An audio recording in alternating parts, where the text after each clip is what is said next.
ดอกใหญ่เห็น ตรงไหนนั่นตรงหน้าเราที่เราถ่าย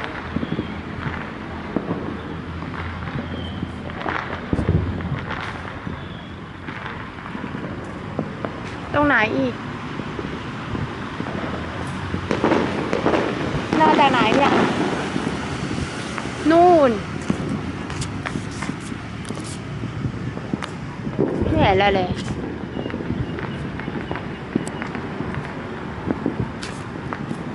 นู่นโอ้ย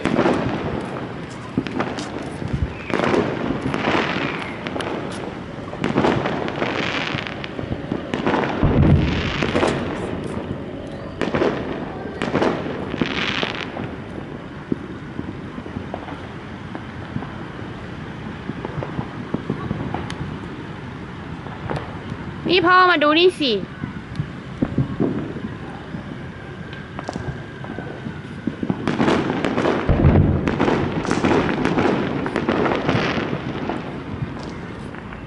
รู้สึกอันนั้นน่าจะเยอะสุด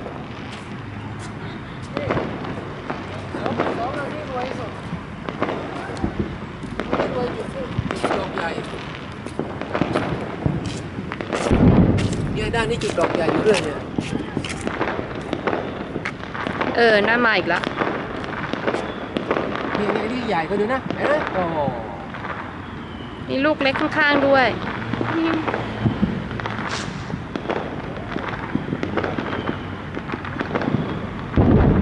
เดี๋ยวเวลาขึ้นมาเลยช้าๆไปเลยนู่น